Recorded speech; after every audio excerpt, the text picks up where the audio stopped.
We're closing in on NBA free agency. The draft is over and the landscape for the next NBA season is already shaping up. However, as usual, you already can tell that some rumors around the NBA world, if they came true, would be just disastrous. Some of these rumors look really good on paper, but in reality, if came to fruition, would blow up in teams' faces. And that's why I'm here today. Hey guys, Purple Grinch here, and today I'll give you 5 reasons why Jimmy Butler to Houston would be the worst possible decision the Houston Rockets could make. This has been a hot topic for the last few days on every sports network out there. Jimmy Butler is going to the Rockets. Rockets want Jimmy Butler. They should do a sign and trade for Jimmy Butler. But do they really need him? I mean, we know that the Rockets should upgrade their team. CP3 is getting older, James Harden's solo thing just won't win the NBA championship, and well, as a team that lost in the playoffs to the Warriors for like the millionth time in a row, I guess it makes sense to go look for another star. But Jimmy Butler? Seriously? How do they expect that to work? Before all the Jimmy Butler rumors, the first news that came out of Houston were that CP3 and Harden have been locking horns. That's the first reason. Jimmy Butler has been known for causing some locker room friction about everywhere he went. Sure, it's not that all of that was his fault. I'm not saying that. But he could add that unnecessary fuel to the locker room that's already on fire. Just imagine, CP3 doesn't want to play the way Rockets did last year. Jimmy Butler probably wouldn't like that either. So what do? Do you try to convince your superstar and the best player to change his playstyle? Do you say to him, hey, we can't win when you play like that, so we'll let others do their thing? Now, James Harden will be unhappy, and that just signals for a big problem waiting to happen. Second, fit on the court. You have James Harden, who likes to dribble a lot.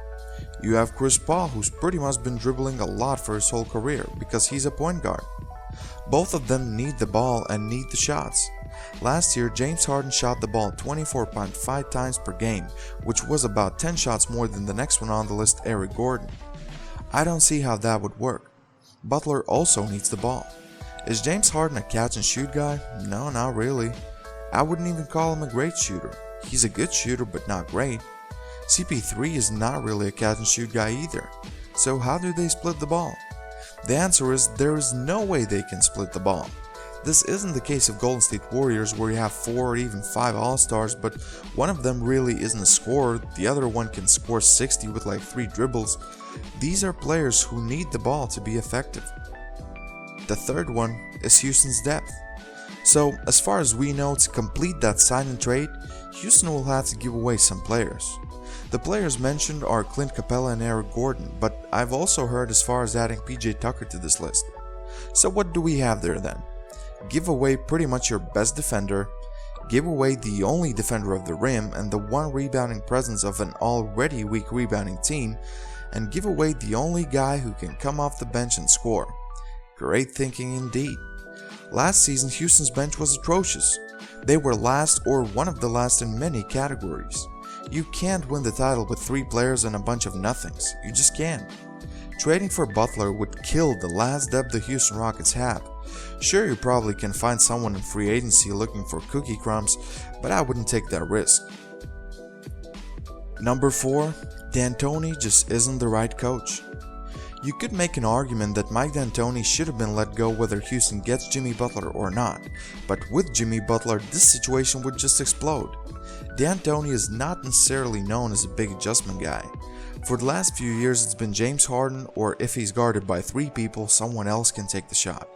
That's his system. Let one guy dribble the air out of the ball and let others watch. How do you think? How long would it take for Butler to start complaining about the offense? How long before he is sick of just watching and not actually playing? In Philly, he complained about the offense, and it wasn't even remotely as bad as it would be in Houston. Just imagine. And number 5, Jimmy is not a max player. Butler will be 30 this September, and while he's not old by any means, he isn't getting younger either. This is his prime. What we see right now is what he's gonna be for like 2 more years, and then the slide will start. What Jimmy Butler is a good defender, a clutch scorer, a leader, and a capable shooter. But he's not a superstar. He's an all-star caliber player, but not a superstar. Imagine what he's gonna be later. Giving away all your assets to try out an aging player who's playing hard, and those type of players usually don't last as long as it is. Paying him that kind of money while understanding that he might be already on the decline? I haven't been watching a lot of Jimmy Butler games, but people are talking that his defense already isn't what it used to be. On the other hand though, it would be such a Daryl Morey move, so go on Houston, trade for him. Thanks for watching guys. Do you think the Houston Rockets get Jimmy Butler, and if so, what happens? Do you agree with me? Can you name other reasons why you wouldn't do the trade? Please leave a comment below. I appreciate all of your thoughts. Let's discuss it. Also, don't forget to like this video and share it with your friends. Hey, maybe Daryl Morey sees this video and actually makes a wise decision. Whatever it is, please subscribe to my YouTube channel and enable notifications to not miss any videos in the future. Thanks. This was Purple Prince, and I'm out.